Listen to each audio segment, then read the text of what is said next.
வணக்கம் மக்களே. இன்னைக்கு நம்ம வீடியோவில் எதை பற்றி பார்க்க போகிறோன்னா நம்ம ஆண்டவர் கமலஹாசனை பற்றி தான்.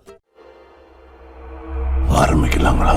தமிழ் சினிமாவில் இவரோட பங்கு அதிகமாகவே இருக்கும். இவர் சினிமாக்குன்னு ஒரு சில டெக்னாலஜி எல்லாமே கொண்டு வந்திருக்காங்க. அது எல்லாமே நம்மளுக்கு தெரியும். இவர் பண்ணுற படங்கள் எல்லாமே மோஸ்ட்லி ரொம்ப எஃபர்ட் போட்டு அந்த கேரக்டருக்கு என்ன தேவையோ அந்த மாதிரி படங்கள் தான் பண்ணுவார். அந்த படம் ஓடுது ஓடலை அதெல்லாம் பார்க்கவே மாட்டார். அந்த கதைக்கு என்ன கரெக்டாக இருக்குமோ அதை டெலிவரி பண்ணிட்டு போயிட்டே இருப்பார். ஸோ தமிழ் சினிமாவில் இவர் பண்ண எக்ஸ்பிரிமெண்டல் என்னென்ன அதை தான் இந்த வீடியோவில் நம்ம தெளிவாக பார்க்க போகிறோம். இதை ரேங்கிங் பிளேஸ்ன்னு நாங்கள் சொல்லலை, ஆனால் ஒரு 10 படத்தை எடுத்துகிட்டு வந்திருக்கோம். அதை அப்படியே ஒன்று ஒன்றா நம்ம சொல்லிட்டு வருவோம். இதில் 10ஆவதா அவர் பண்ண படங்களில் ஒன்று தான் கல்யாணராமன்.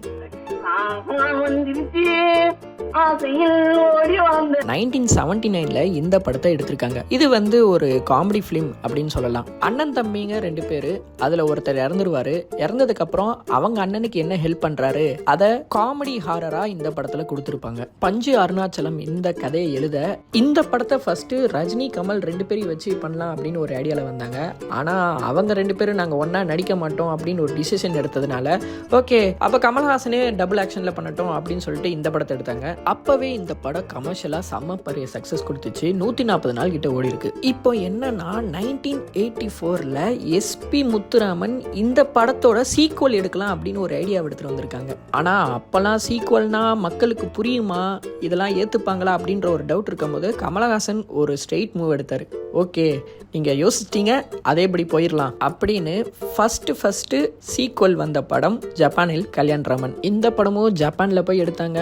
அதிக செலவு பண்ணி எடுத்த படம். ஆனா வணிக ரீதியா இந்த படம் அந்த அளவுக்கு ஒரு ரெஸ்பான்ஸ் இல்லை. இருந்தாலும் அந்த ஃபர்ஸ்ட் சீக்வல் படம் அப்படின்ற பேரை இந்த படம் வாங்கிடுச்சு. இதுல 9வது பிளேஸ்ல என்ன படம்னா 1987ல சங்கீத் ஸ்ரீனிவாச ராவ் இயக்குன படம் தான் புஷ்பகா விமானா. இந்த படத்தை 2 வாரத்துல எழுதி ஓகே இந்த படத்துல டைலாக்கே கிடையாது. ஸோ கமல்ஹாசன் மாதிரி ஒரு ஆக்டரை கூட்டிட்டு வந்துட்டு டைலாக் இல்லாம ஒரு படம் பண்ணா அதுக்கு சூப்பரா எலிவேட் பண்ணலாம் அப்படின்னு அவர் நினைச்சாரு. ஏன்னா ஹைலைட்டே இந்த படத்தோட கதையை அப்படி இருக்கும். ஒரு அன்எம்ப்ளாயான ஒரு ஆளு அவர்கிட்ட ஒரு பணக்காரர் மாட்டிக்கிறாரு. அவரோட வாழ்க்கை எப்படி இருக்கும் அப்படின்னு ஒரு எக்ஸ்பீரியன்ஸ் பண்ணலாம்னு சொல்லிட்டு நம்ம கமல்ஹாசன் போறாரு. இதனால என்னென்ன பிரச்சனையை அவர் சந்திக்கிறாரு அப்படின்றதான் இந்த படத்தோட கதை. இந்த படத்துல டைலாக்கே கிடையாது, வெறும் ஆக்ஷன்லயே இந்த படம் போகும். அதுவும் இல்லாம இந்த படம் நம்மளுக்கு நல்லாவே புரியும். ஸோ ஃபர்ஸ்ட் இந்த அட்டெம்ப்ட் எடுத்ததுக்கு கமல்ஹாசனுக்கு ரொம்ப பெரிய ஒரு தைரியம் வேணும். ஸோ இந்த படத்தை நிறைய லாங்குவேஜில் அவங்களே டைட்டில் மட்டும் மாற்றி எல்லா இடத்துலையும் ரிலீஸ் பண்ணாங்க. தமிழில் பேசும் படம் அப்படின்ற டைட்டில் தான் ரிலீஸ் பண்ணியிருப்பாங்க. இந்த படம் யூடியூப்லேயே அவைலபிளாக இருக்குது, நீங்கள் பார்க்கலாம். ரீசெண்டாக லோகேஷ் கனகராஜ் கூட இந்த மாதிரி படம் பண்ணணும் ஒரு ஆசை, பட் என்னோட ஸ்கேலில் அது பண்ண முடியாது அப்படின்னு சொல்லியிருக்கிறாரு. ஸோ அந்த மாதிரி நிறைய பேர் இன்ஸ்பயர் பண்ண படத்தில் இதுவும் ஒன்று. இதில் 8வது பிளேஸில் இருக்க படம் என்னவென்றால் விருமாண்டி.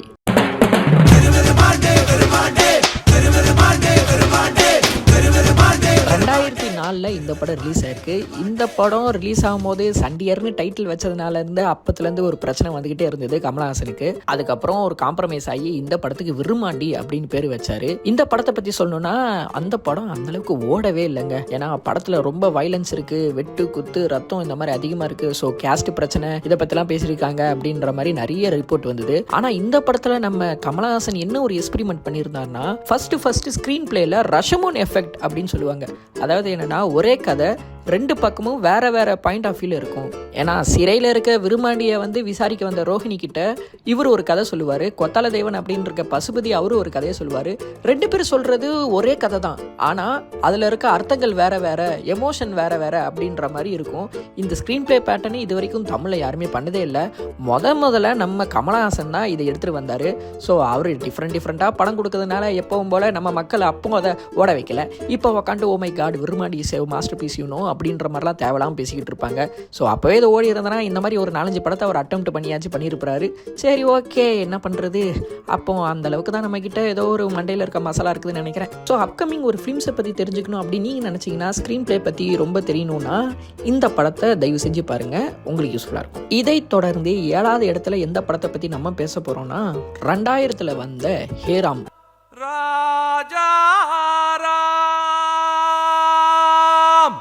இந்த படத்தை பற்றி சொல்லணும்னா இதில் கமலஹாசனை எழுதி நடித்து அவரே ப்ரொடியூஸ் பண்ண படம். அப்போ வந்து காந்தியோட மரணத்தை பற்றி ஒரு கதையை எழுதியிருப்பாரு. ஹிஸ்டாரிக்கல் சிவிலைசேஷன் இதை பற்றி நிறைய பேசியிருக்கிறாரு இந்த படத்தில். இந்த படத்தில் அவர் எடுத்த ரிஸ்க் என்னவென்றால் இந்த படத்தில் நிஜமாலே ஒரு யானை வேணும் அப்படின்னு அவர் பிளான் பண்ணி, அப்பெல்லாம் சிஜி ஷாட்ஸ்லாம் இல்லைங்க, ஒரிஜினலாகவே யானையை கூட்டு வந்து நடிக்க வச்சிருப்பாங்க. இதில் ஹைலைட் என்னன்னா அந்த இடம் ஃபுல்லாக வந்து பாம் பிளாஸ்ட் பண்ணுற மாதிரி இருக்கும். ஹிந்துஸ் முஸ்லிம்ஸ் இந்தியா பாகிஸ்தான் இதை பற்றி பிரச்சனைகளை நிறைய பேசின விதமாக இருக்கட்டும். அந்த ஷூட்டிங் ஸ்பாட் ஃபுல்லாகவே அப்படியே ஒரு மாதிரி ரத்தமயமாகவே இருக்கும். இந்த மாதிரி ரிஸ்க் எடுத்து யானையெல்லாம் எடுத்துகிட்டு வந்து அந்த இடத்தெல்லாம் வச்சு ஷூட் பண்ண முடியாது அப்படின்னு சொல்லும்போது, இல்லை அதை நான் பார்த்துக்கிறேன் அப்படின்னு சொல்லிட்டு யானையை வச்சுலாம் ரொம்ப நேச்சுரலாக எடுத்திருப்பாங்க. இந்த படம் பேர் அதிகமாக வாங்கி கொடுத்தது அளவுக்கு பாக்ஸ் ஆஃபீஸில் அந்த அளவுக்கு எதுவுமே நடக்கல. இது அஃபிஷியலாக ஆஸ்காருக்கெல்லாம் அமிச்சாங்க, ஆனால் ஆஸ்காரில் நாமினேட் கூட ஆகலை. ஐயா தமிழில் வந்து ஒரு குவாலிட்டியான படம் ஆஸ்கர் லெவலுக்கு அப்படியே ஒரு கிறிஸ்டோபர் நோலன் மாதிரி ஒரு படம் வேணும் அப்படின்னு நீங்கள் கேட்டிங்கன்னா இந்த படத்தை ரெஃபர் பண்ணலாம். அந்த மாதிரி இந்தியாவில் one of the fine making அப்படின்னு இந்த படத்தை சொல்லலாம். அந்த மாதிரி சம்பவம் வந்து நம்ம கமலஹாசன் பண்ணியிருக்கிறாரு. இதில் 6வது பிளேஸில் என்னன்னா 1996 வந்த படம் அவ்வை சண்முகி. இந்த படம் வந்து ஒரு காமெடியாக எழுதப்பட்டிருக்க படம். கிரேசி மோகன் அவங்களாம் ஒர்க் பண்ணியிருப்பாங்க. இந்த படத்தில் கமலஹாசன் என்னடா டிஃப்ரெண்ட்டாக பண்ணாருன்னு கேள்விக்கு ஆன்சர் உங்களுக்கே தெரியும். அவர் லேடி கட்ட போட்டது தான். ஸோ இதுக்கு முன்னாடி தமிழில் யாருமே வந்து ஃபுல் ஃப்ளெஷ்டாக இந்த மாதிரி கேரக்டர் பண்ணதே இல்லை. அதை நம்ம பண்ணால் கரெக்டாக இருக்கும்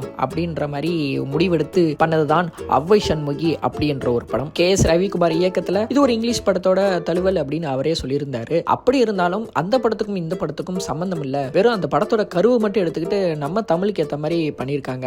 இந்த படம் சக்கப்போடு போட்டுச்சு. கமலஹாசனோட நல்ல ஓடின படங்களில் ஒரு லிஸ்ட் எடுத்தனா கண்டிப்பாக இந்த படம் வரும். அதே மாதிரி நிறைய ஃபேன்ஸோட ஃபேவரட்லையும் இந்த படம் இருக்கும். இப்போ அஜித், சிவகார்த்திகேயன் அந்த மாதிரி ஆட்கள் எல்லாமே தைரியமாக ஒரு ரோல் எடுத்து பண்ணுறாங்கன்னா இதுக்கு எல்லாமே விதை போட்டது வேற யாரும் இல்லை, நம்ம கமலஹாசன் ஐயா தான். உடனே கமெண்ட்ஸில் வந்து டே இது வந்து ஆல்ரெடி சிவாஜி சாரே போட்டாரா அப்படின்னு நீங்கள் கேட்கலாம். ஆமாங்க, அவர் போட்டாரு, அதை நாங்கள் இல்லைன்னு சொல்லலை. ஆனால் ஃபுல் ஃப்ளெஷ்டாக ஒரு கதையாக பண்ண முடியுமா அப்படின்னு கேட்டாங்கன்னா இல்லை, அதுக்கு ஆன்சர் இருக்காதுல்ல. ஏன்னா கமலஹாசன் தானே முதல்ல பண்ணாரு அப்படின்னு தான் சொல்லுவேன். இதில் 5வது பிளேஸில் இருக்க படம் என்னவென்றால் மைக்கேல் மதன காமராஜன். நீங்க ரொம்ப நாட்டி. நீ மட்டும் கம்மி நாட்டியா? இந்த படம் பற்றி பேசணும்னா எங்க நீங்க நாள் ஃபுல்லாக கூட பேசுவேங்க. அந்த மாதிரி ஒரு படங்க. ஏன்னா அந்த காலத்துலலாம் வந்து இந்த கிராஃபிக்ஸு அந்த மாதிரி எந்த ஒரு டெக்னாலஜி வைஸ் வந்து ஒரு பூம் கிடையாது. ஆனால் இப்போ வரைக்கும் நிறைய பேர் வந்து இந்த படம் இந்த ஷாட்டு எப்படிரா பண்ணியிருப்பாங்க அப்படின்னு நம்ம யோசிச்சோன்னா ஒன்றும் இல்லைங்க. அப்போவே வந்து பிளாக் ஸ்க்ரீன் மாதிரி, ஏன்னா ஒரு கேமராக்கு முன்னாடி ஒரு பேக் ஸ்க்ரீன் போட்டு இந்த மைக்கேல் கேரக்டர் நடிக்கும் போது மதன் அங்கே என்ன பண்ணுவார், மதன் கேரக்டர் நடிக்கும் போது மைக்கேல் என்ன பண்ணுவாங்க. ஏன்னா இதில் ஒரு சில சீன்ஸ்லாம் வந்து என்னென்னா மிரர்லலாம் ரிஃப்ளெக்ட் ஆகிருக்கும். அந்த மாதிரி ஷார்ட்ஸ் கூட அப்போவே அவ்வளோ டெக்னிக்கலாக யோசித்து எடுத்திருப்பாங்க. ஸோ இதுவும் ஒரு எக்ஸ்பிரிமெண்டல் தான் நம்ம ஆண்டவர் பண்ணது. ஸோ இதில் 4 கமலஹாசனை காமிச்சிருப்பாங்க. 4 பேருக்குமே 4 விதவிதமான கேரக்டரு, ஸ்லாங்கு, பாடி லாங்குவேஜ் அந்த மாதிரி இருக்கும். ஸோ டெக்னிக்கலாகவும் வந்து என்னென்னா ஒரு கேரக்டர் வரும்போது இன்னொரு கேரக்டர் ஓவர்லேப் ஆகாது.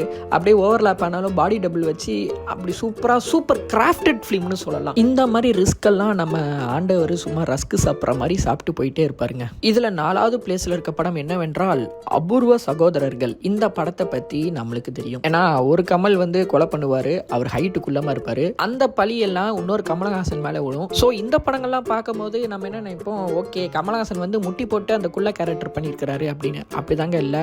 ஆனால் டெக்னிக்கலாக சொல்லணும்னா அவர் ஹைட்டாக தான் இருப்பார். அதுக்கேற்ற மாதிரி ஸ்டேஜ் எல்லாமே மேலே ஏற்றி அந்த ஸ்டேஜுக்கு கீழே இவர் நடப்பார், மேலே பார்த்தா அவர் குள்ளா கேரக்டர் நடக்கிற மாதிரி இருக்கும். அதே மாதிரி மிச்ச கேரக்டர் எல்லாமே வந்து ஸ்டேஜுக்கு மேலே தான் நடிச்சிருப்பாங்க. எங்க சிம்பிளாக சொல்லணுன்னா என்னென்னா இவர் 3 அடி கீழே இருப்பாங்க, மிச்ச ஆக்டர்ஸ் எல்லாமே 3 அடிக்கு மேலே இருப்பாங்க. இந்த மாதிரி ஃப்ரேம் பை ஃப்ரேம் இந்த எக்ஸ்பிரிமெண்டல்லாம் இந்த படத்தில் நிறையவே நம்ம ஆண்டவர் பண்ணியிருப்பார். ஏன்னா இந்த படத்துக்காகவே ப்ராப்பராக வந்து இந்த சர்க்கஸில் இருக்க அனிமல்ஸ் கூடலாம் மெர்ஜ் ஆகி பார்க்குற ஆடியன்ஸுக்கு டிஃப்ரெண்ட்டான ஒரு கதை போகணும் அப்படின்றதுக்காகவே எக்ஸ்பிரிமெண்டலாக பண்ண படத்தில் இதுவும் ஒன்று அப்படின்னு நாங்கள் சொல்லுவோம். அப்படியே 3வது இடத்துக்கு போகணுன்னா ஆள வந்தான். கடவுள் பாதி மிருகம் பாதி கலந்து செய்த கலவைனா. இந்த படத்தை பற்றி சொல்லணுன்னா ஒரு டபுள் ஆக்ஷன் சப்ஜெக்ட்டு, அதில் வந்து மோஷன் கேப்சர் கேமரா எல்லாமே ஃபஸ்ட்டு இந்த படத்துலலாம் ரிலீஸ் ஆகுது. ஸோ இந்த படம் டெக்னிக்கலி ஸ்ட்ராங் அப்படின்னு சொல்லலாம். இதில் ஹைலைட்டே என்னென்னா வந்து அந்த வில்லன் கேரக்டரு அது எல்லாருக்குமே வந்து மைண்டில் பதிவான படம். ஆனால் இந்த படம் வந்து அந்தளவுக்கு வெளியில் ரெஸ்பான்ஸ் இல்லை. ஏன்னா வணிக ரீதியாக அந்த படம் அப்போ சரியாக ஓடலை அப்படின்னு சொல்லுவாங்க. ரொம்ப எக்ஸ்பெக்டேஷனில் வந்து அந்த எக்ஸ்பெக்டேஷனை இந்த படம் அப்போ பூர்த்தி செய்யலை அப்படின்னு சொல்லுவாங்க. இந்த படத்தில் ஒரு கோர் வைலன்ஸ் இருக்கும். அதெல்லாம் வைலன்ஸாக காமிச்சானா வந்து சென்சார் போர்டில் எதுவும் பண்ண மாட்டாங்க அப்படின்னு சொல்லிட்டு நம்ம ஆண்டவர் டெக்னிக்கலாக அந்த சீன்ஸ் எல்லாமே வந்து அனிமேஷனில் பண்ணாங்க. இதை வந்து இன்ஸ்பயர் ஆகி வந்து குவிண்டன் டரண்டினோ அவர் வந்து ஒரு கில் பில் அப்படின்ற படத்தில் அதை வந்து வச்சாரு. ஸோ மென்ஷனும் பண்ணியிருப்பாங்க, இது வந்து இன்ஸ்பயர்ட் ஃபிலிமோகிராஃபி பை அபை. ஏன்னா ஹிந்தியில் தான் அவங்க பார்த்துருக்காங்க போல இருக்கு, அபைன்ற பேரில் தான் அவங்களும் மென்ஷன் பண்ணியிருப்பாங்க. ஸோ இது எக்ஸ்பெரிமெண்டல் தான். ஆனால் இதில் நமக்கு தெரியாமல் ஒன்று இருக்குது. என்னவென்றால் அந்த கிளைமேக்ஸில் 2 கமலஹாசனும் சண்டை போடுறது இருக்கட்டும், அந்த சீனு எல்லாத்துக்குமே ஞாபகம் வரும். ஸோ உடல் டிஃப்ரென்ஸ் காமிக்கிறதுக்காகவே, ஏன்னா ஒரு கேரக்டர் வந்து அந்த மிலிட்ரினால நல்லா ஃபிட்டான பாடி இருக்கணும், அதே மாதிரி இன்னொரு கமலஹாசன் அவர் வந்து ஜெயில இருக்கிறதுனால ஒரு பல்க் பாடி இருக்கணும் அப்படின்ற ஒரு டிஃப்ரென்ஸ் கிராஃபிக்ஸ் இல்லாமல் அவர் ஒர்க் அவுட் பண்ணியிருப்பாரு. அந்த போலீஸ் கேரக்டர் பண்ணும்போது ஒரு ஒர்க் அவுட் பண்ணிட்டு, சேம் நந்து கேரக்டர் வரும்போது பாடி பல்கிங் பண்ணி, ஸோ இப்படி ஒரு 2 டிஃப்ரெண்டான கேரக்டர்ஸ் வந்து ஒரே படத்தில் அவர் பண்ணியிருப்பாரு. நீங்க இது வரைக்கும் இதை நோட்டீஸ் பண்ணலனா தயவு செஞ்சு இந்த படத்தை போய் பாருங்க, நீங்களே ஸ்டன் ஆயிருவீங்க. அந்த மாதிரி ஒரு பெர்ஃபார்மன்ஸ் இந்த படத்துல இருக்கும். ஸோ இது வந்து ஒரு பெரிய எக்ஸ்பெரிமெண்டல் தானே. ஸோ 2வது இடத்துல இருக்கும் படம் என்னவென்றால் அன்பே சிவம். இந்த மாதிரி அன்பு காட்டுறவங்க என்னை பொறுத்த வரைக்கும் கடவுளுக்கு சமானம். ஏங்க இந்த படம் சுந்தர்சியா எடுத்தாரு அப்படின்னு எல்லாரும் இப்போ உட்காந்து கதறிக்கிட்டு இருக்காங்க. ஆனா அப்பவே இந்த படத்தை ஓட வச்சிருந்தனா இன்னத்துக்கு அந்த மனுஷன் இந்த மாதிரி நிறைய படம் பண்ணிருக்கலாம். அதை விட்டுட்டு அவரு வந்து கொஞ்சம் கமர்ஷியலா மாதிரி அப்படியே போயிட்டாரு. ஸோ இந்த படத்துல என்ன எக்ஸ்பெரிமெண்ட்னு கேட்டீங்கன்னா உங்களுக்கே தெரியும். அந்த கண்ணாடி, ஏன்னா ஆக்சிடென்ட் ஆனதுக்கு அப்புறம் ஒரு கேரக்டர் பண்ணியிருப்பாரு. ஒரு ஊனமுற்றா நடிக்கக்கூடிய இந்த கமலஹாசன் இந்த படத்துக்காக என்ன பண்ணாருன்னா, அவரு போடக்கூடிய ஒரு சோடா புட்டி கண்ணாடின்னு ஒன்று இருக்கும். அந்த கண்ணாடியோட பவர் வந்து நம்ம நார்மலா கண்ணில் அந்த கண்ணாடியை போட்டுட்டு கீழே பார்த்தோன்னா நம்மளாம் மயக்கம் போட்டு வந்துருவோமா, அந்த மாதிரி ஒரு கண்ணாடியை ஸ்ட்ரெயிட்டா போட முடியாதுன்றதுக்காகவே கண்ணில் மைனஸ் பண்ணணும் அப்படின்னு சொல்லிட்டு கண்ணில் மைனஸ் பண்றதுக்காக லென்ஸ் போட்டு அதுக்கு மேல இந்த கண்ணாடியை போட்டு இந்த படத்தை பண்ணிருக்காரு. எங்க இவ்வளவு எஃபர்ட் போட்டு ஒரு மனுஷன் ஒரு படம் பண்ணுவாரா அப்படின்னு கேட்டானா, ஓகே அந்த படத்துக்கு அந்த கேரக்டருக்கு என்ன தேவையோ அதை பண்ணி தான் ஆகணும். ஸோ சோகம் என்னன்னா, இவ்வளவு எஃபர்ட் போட்டு பண்ண படம் ஏன் அப்போ ஓடவில்லை?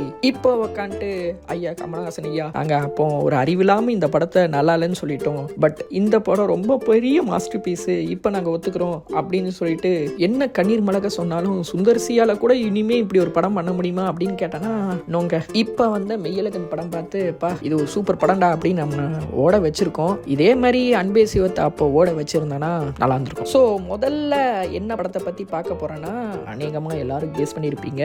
S, that Dasavatharam. 10 Kamal Haasan, 10 different getup, 10 different body language, அந்த மாதிரி வெல் கிராஃப்டட் ஃபிலிம் அப்படின்னு சொல்லலாம். ஏன்னா இதிகாசத்துல வர விஷ்ணுவோட அவதாரங்கள் 10 அப்படின்றத எடுத்திருப்பாங்க. ஆனா அந்த 10 அவதாரங்களும் வந்து அந்த 10 பேருக்கும் மேட்ச் ஆகிற மாதிரி தான் இருக்கும். ஆனா எல்லாமே ஹிடனா வச்சிருப்பாங்க. ஏன்னா இந்த மாதிரி படம் பண்ணும்போது டிஃப்ரெண்டா மேக்கப் போடணும். மேக்கப் போடுறதுக்கே வந்து எப்படி இருந்தாலும் ஒரு 3 மணி நேரம் ஆகும். இப்போ பல்ராம் நாயுடு அப்படின்ற ஒரு கேரக்டர் இருக்குன்னா பல்ராம் நாயுடோட கேரக்டர் ஃபுல்லாத்தையும் முடிச்சுட்டு அதுக்கப்புறம் வந்து கோவிந்த் கேரக்டர் எடுப்பாங்க. அந்த கோவிந்த் கேரக்டர் போயிருக்கும் போது அந்த ஹைட்டா இருக்கிற அந்த முஸ்லீம் கேரக்டர் எடுப்பாங்க. அப்படியே முஸ்லீம் கேரக்டர் இருக்கும்போது அதே ஒரு காருக்குள்ளேயே வந்து பாட்டி இருக்கிற மாதிரி இருக்கும். இதுல ஒரு ஷாட் என்னன்னா, பல்ராம் நாயுடு முன்னாடி உட்காந்துருப்பாரு, பின்னாடி வந்து பாட்டி உட்காந்துருக்கும், அதுக்கு பின்னாடி கிளாஸ்ல வந்து கோவிந்த் கேரக்டர் ஓடி வர மாதிரி, இந்த மாதிரி டிஃப்ரெண்டா யோசிச்சு அதை கம்போஸ் பண்ணி எடுக்கிறதுன்னு ஒண்ணு இருக்குதுல்ல. இந்த மாதிரி எக்ஸ்பெரிமெண்ட் எல்லாமே வந்து கமலஹாசனே சேரும். ஏன்னா நம்ம இதுக்கு முன்னாடி பேசின மைக்கேல் மதன காமராஜன் படமா இருக்கட்டும், அதுல டெக்னாலஜி இல்லாம போது 4 கேரக்டர் பண்ணோம். ஸோ இப்போ இவ்வளவு பெரிய டெக்னாலஜி வளர்ந்துருக்கு, ஏன் நம்மளால 10 கேரக்டர் பண்ண முடியாது அப்படின்னு சொல்லிட்டு சும்மா வந்து ஒரு 10 கேரக்டர் வச்சு படம் பண்ணணும் அப்படின்றது இல்லாம ஒரு ஸ்கிரீன் பிளே, டைலாக்ஸ் எல்லாத்துலயும் வந்து ரொம்ப கான்சென்ட்ரேட் பண்ணி உலக தரத்துல வந்து எல்லாரும் பார்த்து வியந்து போற அளவுக்கு பண்ணப்பட்ட படம் தான் இந்த தசாவதாரம். இந்த படத்துல சொல்ல வர விஷயங்களும் சரி, ஏன்னா இப்ப நம்ம கொரோனாவால நிறைய அஃபெக்ட் ஆயிருக்கும். ஸோ இந்த மாதிரி ஒரு வைரஸ் வந்துருச்சுன்னா வந்து நம்ம ஊர்ல என்ன ஆகும் அப்படின்னு யோசிக்க கூட முடியல. அப்படி ஒரு கதையை கொடுத்தவர் தான் நம்ம கமலஹாசன். இதை KS ரவிக்குமார் டைரக்ட் பண்ணியிருந்தாலும் அவரோட இன்டர்வியூஸ் எடுத்து பார்த்தா தெரியும். இந்த தசாவதாரம் படத்தோட டீகோடிங்கும் யூடியூப்ல அவைலபிள் இருக்கு. அதெல்லாம் எடுத்து நீங்க பார்த்தா கூட தெரியும், சார் மனுஷன் என்னென்னமோ பண்ணிருக்காரியா அப்படின்னு. என்னதான் நம்ம ரஜினி, கமல் அப்படின்னு சொல்லி சண்டை போட்டுக்கிட்டாலும் கமலஹாசனோட படைப்புகள் வந்து என்னைக்குமே டிஃப்ரெண்ட் அப்படின்னு சொல்லலாம். ஏன்னா எப்பவுமே ரெகுலரா மட்டும் மனுஷன் படம் பண்ணவே மாட்டாரு. ஒரு கதை அப்படின்னு எடுத்தானா அந்த கதையில நம்மளால என்ன சொல்ல முடியும், என்ன டிஃப்ரெண்டா பண்ண முடியும், மக்களுக்கு என்ன போட்டா என்ன சேரும் அப்படின்றது கமலஹாசனுக்கே அறியும். ஸோ இப்போ நாங்கள் ஒரு லிஸ்ட் சொல்லியிருக்கோம். இதே மாதிரி நாங்கள் மிஸ் பண்ண படங்களும் இருக்கலாம். அதில் அவர் என்ன பண்ணாரு, என்ன மாதிரி எக்ஸ்பெரிமெண்ட்லாம் எடுத்துகிட்டு வந்தாரு அப்படின்றத நீங்கள் கமெண்ட்டில் சொல்லுங்கள். ஸோ இந்த மாதிரி வீடியோ வேணுமென்றால் நம்ம சேனலை லைக், ஷேர், சப்ஸ்கிரைப் எல்லாம் பண்ணி வச்சுக்கோங்க. பாய்.